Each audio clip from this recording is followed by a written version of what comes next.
Good morning. Welcome to Up to the Minute. I'm Todd Duplantis. Good to have you with us this morning. Are you tired of the rain yet? I know I am. You might need to build an ark out there. I'm telling you, it's crazy. Be careful on those roads. Stay off of them if you can. There are some flooded areas around town. I've heard a couple of them near some of our campuses, but you should be able to navigate through. Dr. Lana Pagao is joining us this morning, my co-host. Lana, did you run into any problems this morning? Well, I took the Beltway around my office and it was just a horrible, horrible commute. Everything was shut down. There was an accident. So yeah, I'm glad I finally made it. Well, I went to leave this morning and interesting story. There are signs in the bottom level of the parking garage here. And it says, don't park in this area if, it's known to flood. Well, the signs were right this morning. There was some about 8 inches of water in that bottom area. So that's starting to recede. Hopefully I can get out in a little while and get up to the district offices. But it's been crazy. And they say the rain's going to last through today and possibly through tomorrow morning before it lets up. Yeah, it's going to be a wet one, that's for sure. And the thunder and the lightning, that scares my little puppies. So yeah, mine aren't too happy about that either. But it's all going to pass by tomorrow morning. That's what we're hoping for. Hey, we want to thank everyone who's high and dry right now watching us on the show. You can watch us live Mondays through Fridays, most mornings when HCC is in session. Lana, we are live at 10 a.m. on the Facebook and YouTube, but they can also find us in social media anytime and on our cable channel. Yeah, we are live on Houston Community College District Facebook page, not HCC, and YouTube. We're also on X, LinkedIn, and on HCCTV at noon, 5 and 10 p.m. Monday through Friday. That's right. Okay, we're waiting on a guest to join us. He hasn't made it in yet. So, Lana, you've got a very special guest joining us as well. So why don't you take it away? Sure. Well, this morning we have Chief Timothy Ramirez from HCC Police. And let me get to, okay. Well, welcome back to the show, Chief. Hey, howdy. Good morning, everybody. Yeah, and it's a new semester and you have some basics to review with students, faculty, and staff. So let's start with parking rules and regulations, because those are always an issue with students. They never know where to park and they take up those faculty and staff parking spaces. Yes, ma'am. Yes, ma'am. They do. One of the most important things that we need our faculty, staff, and student members to do is just to remember to go online and register your car and print out your parking permit. That's really easy to do. Right now, there's no cost for that. When I went to the University of Houston, my parking permit pass was like $110. Luckily, we don't charge here. Like I said, one of the most important things to do is just to go online, fill out your information, and print it out. Be sure that you're near a Xerox, a copy machine where you can print it out. And then once you get your permit, you can put them in these little sleeves. I don't know if you can see that, it's translucent. Mm-hmm. And you just hang it on your rearview mirror. And that'll allow you to park on our campuses and to avoid any type of violation on our campus. And like you said, we'll have students that'll come sometimes try to sneak into the faculty and staff area. And if you just call our police number, 713-718-8888, and we'll go out there and do some traffic enforcement on that. But like I said, we try to avoid writing tickets in the first semesters of every semester. And that's just to get everybody acclimated back onto the campus. So like I said, one of the most important things to do is just be sure you get your parking permit, display it, and just park where you're supposed to park and you'll be okay. Yeah, I also learned that having the parking pass, it really helps if there's an emergency and you have to get a hold of somebody to move their car. It's not all about trying to ticket students.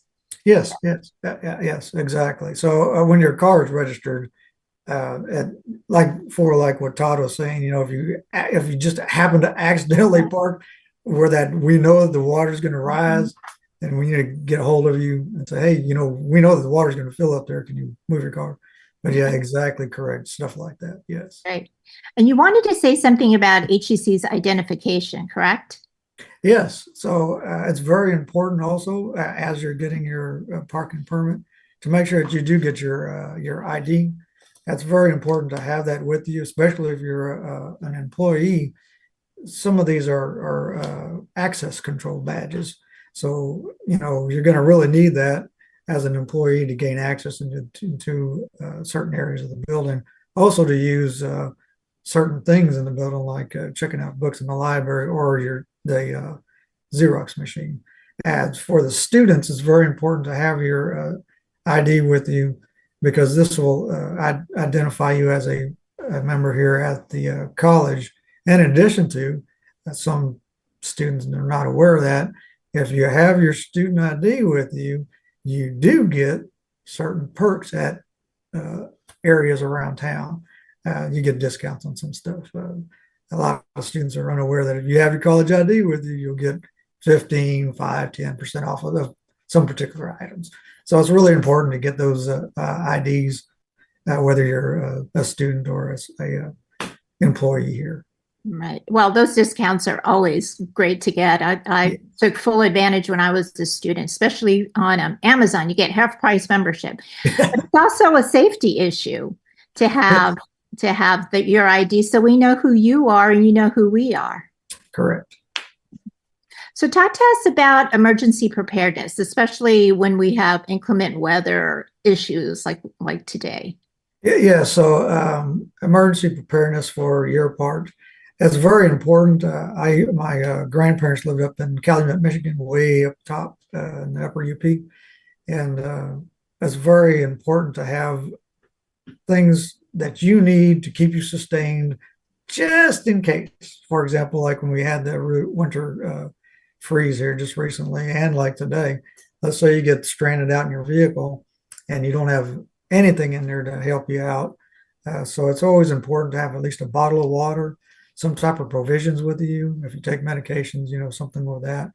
But it's always important to be prepared because you'll never know, you know, when you're going to get stuck out, whether it be in your car or here at the building or at the campus or, you know, wherever. It's just very important to keep, you know, that preparedness in mind as you go, because you don't know what's going to happen during the day. Like, for example, today, we know it's going to rain today.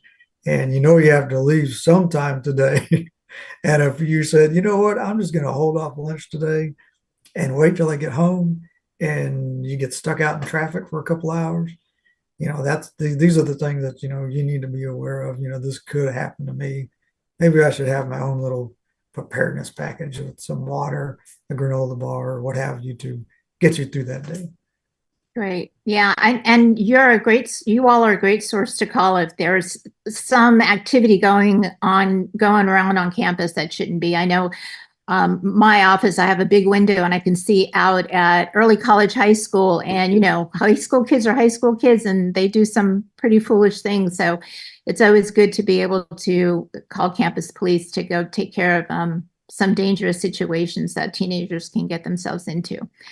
So tell us about HCC Police Department employment. Are you hiring? Yes, we are hiring, and we would like to encourage all of those who are listening out there. If you want to start a career in law enforcement, we are hiring here at HCCPD. It's very, we have a comprehensive pay for the ones that start here at the college level. We have the pay for you know, vacation or TRS system.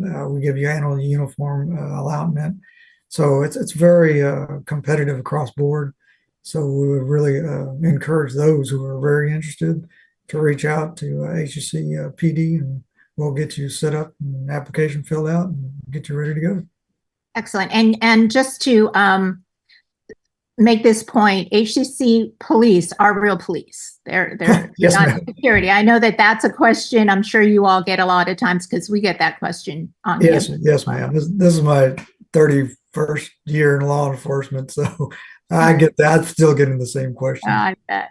Well, thank you, Chief Timothy Ramirez of the HCC Chief of Police. We'll have your info in our post after the show.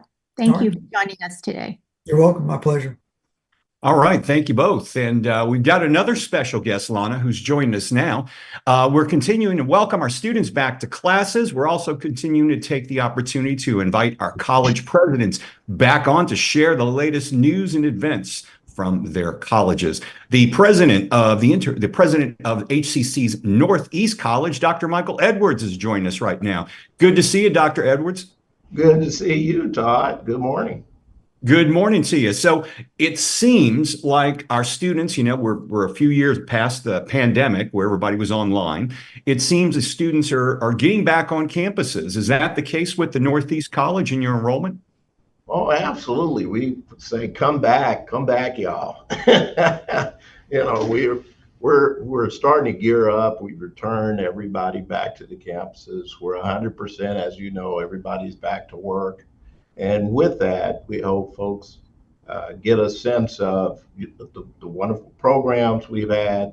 We've also spent a lot of energy bringing some more resources to the campus, from digital access labs to all sorts of new equipment and things. So we hope there's more than just a notion to come out and check us out and get on a career pathway and let's go. Let's have some fun too. You mentioned the digital access centers. Why don't you tell us more about that? Because I know we've opened them across the district. Well, essentially it was a vision. Actually, the current chancellor, interim chancellor, basically brain trust. We got to do something to address a digital desert. Those areas where students don't have access to broadband internet. And then there's this unfortunate reality that some people don't have study spaces. We'd rather not folks have to study in a closet or have some location that's free from various conversations and distractions. So the digital assets learning area is simply that, an area that teaching and learning can happen, collaboration with other students can happen. It's a free space that's designated. We've got some nice furniture and furnishings and, and some great technology. So it's really something to explore and actually embrace. It's amazing because one thing the pandemic did show us is the digital divide. And, Yes. A lot of our students were doing their homework on their cell phones. And I know HCC has been really good about stepping up, providing computers to students, providing digital access, hotspots, locations on campuses. I mean, the college has really come far through the pandemic in providing that for our students. Well, I think it obviously supplements, it enhances, and hopefully elevates the student experience.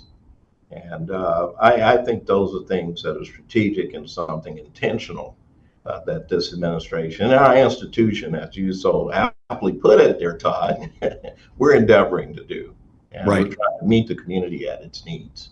And the digital desert is one of those needs. And the divide.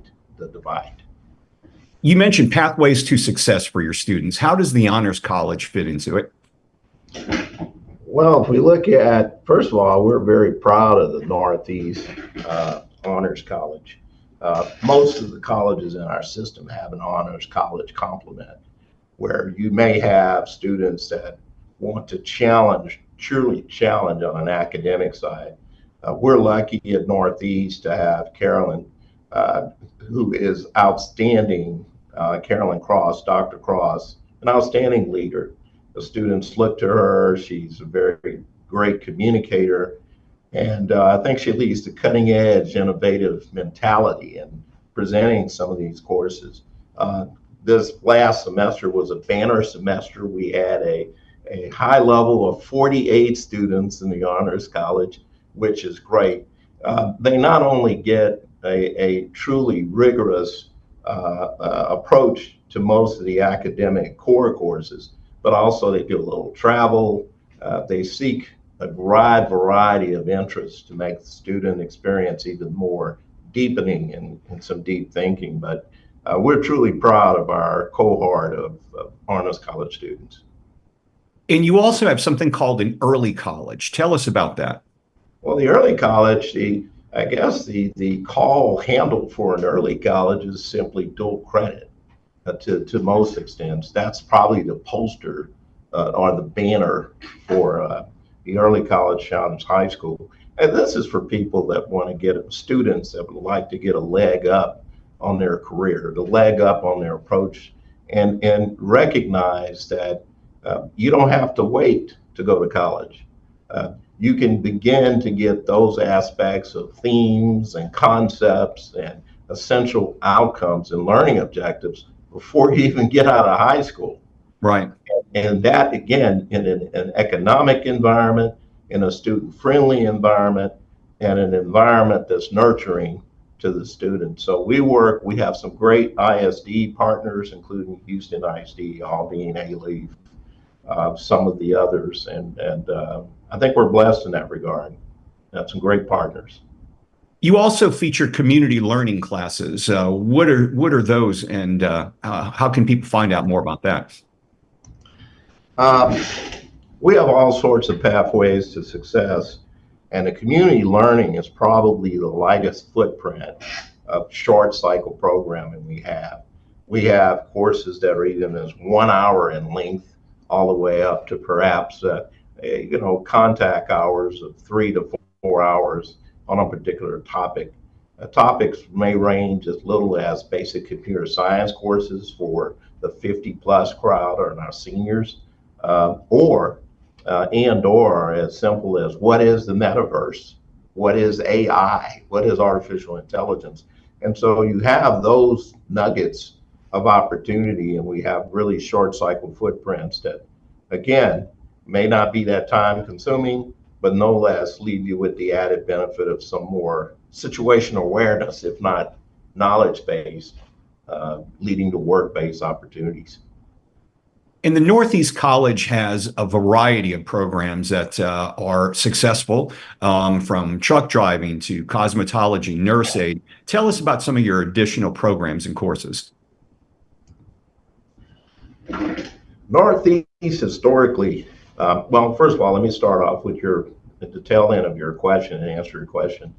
The Northeast has 3 centers of excellence that essentially workforce development clusters, career pathways for careers. And we do have stackable opportunities in each one of these locations, each one of these centers, where students can actually come in at an entry level and leave with a real professional resume in terms of their academic exposure and student success. The 3 centers of excellence that I am very proud to have part of the Northeast community is Public Safety Institute. We have a law enforcement academy. We do fire cadet and safety training. We train paramedics. We have emergency medical technology. We also have global energy. We train petrochemical techs, electronic engineering technology, as well as process and instrumentation technology. We do everything from OSHA 30 to wastewater and debris reuse and removal, and some of the resilience and sustainability aspects for green jobs. We also have a transportation center of excellence where we're working on aviation tech. Soon we will be training A&P engineers, technology, that's airframe and power plant, airplane mechanics. We additionally have, we train CDL for Class A and B vehicles. We do have automotive technology where we're doing EVs and autonomous systems, and along with our braking systems and everything else you find in today's versions of several different vehicles across our industry. So we're doing a lot here. Now we have brought back, which is why I let off program saying to students, come back, come back. We brought back cosmetology. We're going to do nail technology. We brought back business technology. We brought back drafting and ACAD. We're also doing real estate license and insurance brokerage, financial services training. So if one thing people take from this one interview with you, Todd, that is come back, come back. It's time to come back. And I know, I talk to Dr. Mike Webster very often on this show. And one thing he's always said, especially for workforce programs, like you mentioned a bunch of them, it's the best time to go to a community college because there's so many sources of funding where many of these courses are funded completely. And, you get a step ahead with getting a job right out of it as well. Well, we have the U.S. Department of Education is very innovative, has been innovative for the past probably 8-9 years. And there's a lot of opportunity for grants that institutions in Ireland, higher education have taken advantage of. We're one of those institutions. So with that, as some of the leading and enforced federal funds, now state and local, we do have a new funding formula now that we have to concentrate on. It's based on performance, and we're looking at outcomes. So students have to graduate or leave our institution better off than they were before. Yeah. And that means hopefully having a credential of value, a completer. So with that said, the great state of Texas has, and through WIA, WIA to some people, workforce innovation grants, there's also TPEG. So their audience, there's some financial aid available. A lot of it available right now. A lot of it available, and they've made FAFSA, they've tried to make FAFSA a little more opportunity friendly. So Absolutely. It's not such arduous to fill it out, and it doesn't take a rocket scientist to understand some of the terms. Well, we've enjoyed talking with you, Dr. Michael Edwards, president of HCC's Northeast College. Thanks for joining us today. I'm sure we'll see you later at maybe a board meeting or so.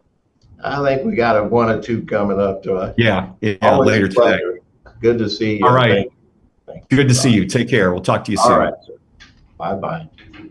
All right, we've got a few announcements, Lana, to go through before we wrap up today's show. One of them, Fight Food Insecurity. It's a free grocery market.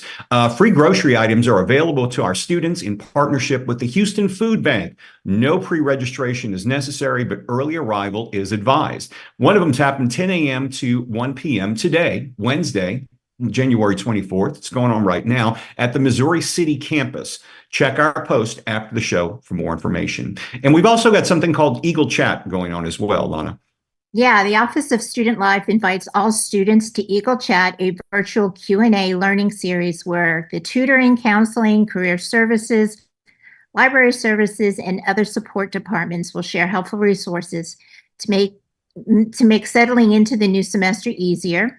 The next one is noon to 1 p.m. Thursday, January 25th. That's tomorrow, and it's virtual. And it's through the Student Life and Rec Sports. And check out our post after the show for more information. We're constantly holding town hall meetings across our district. One of them is happening Monday and Wednesday, January 29th and 31st. It's at 6 p.m. at HCC's Eastside campus. It's HCC Southeast College holding its town hall meetings to discover the growth of the Eastside campus. You can meet faculty, staff, and all students are invited to share their ideas on how to best leverage and land the adjoining Eastside campus to meet the workforce and educational needs of the community. As I mentioned, Monday and Wednesday, January 29th and 31st at 6 p.m. We'll have some information in our post after the show. And there's also a faculty exhibition going on at the Southwest College.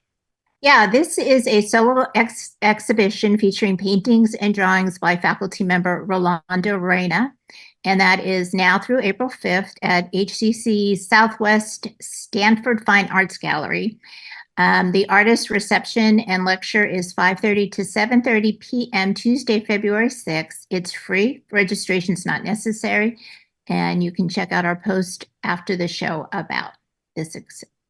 One of the good things, I used to work at the Southwest College. One of the good things about going to these artist receptions, there's usually pretty good food there. They go all out. I mean, we're not just talking pizza. There's like finger foods and stuff like that. I can't guarantee they're going to have it at this one, but there's a pretty good chance that they'll have some out there. So if you're hungry, stop on by, meet the artist, and check out some art. Also, I want to skip down for the sake of time talking about registration because HCC's 16-week spring classes have begun, but we've got Second Start, which begins February the 12th. We have online anytime, online on a schedule, 2 hybrid classes and hybrid labs. Also, in-person classes. Sign up for them early. Make sure you do so. This is going to be an accelerated course, but you can still get your credit hours in before the end of the semester. To learn more about it, go to hccs.edu/apply. Coming up tomorrow, it looks like we've got the Omega Sigma chapter of Phi Theta Kappa. That's a long name. They're coming up tomorrow. And for Thursday Family Fun Day, the Houston Botanic Garden will tell us about its beautiful lantern display to celebrate the Lunar New Year. So check that out, all that and more tomorrow. Lana, thanks for being here on the show today. I guess we'll be seeing you every Wednesday, right? Yep, I will be here with you every Wednesday. Sounds good. We'll see you next week. And I'm gone tomorrow, but Sharday will be here hosting the show. Check her out. She's live at 10 a.m. with Up to the Minute. See you then.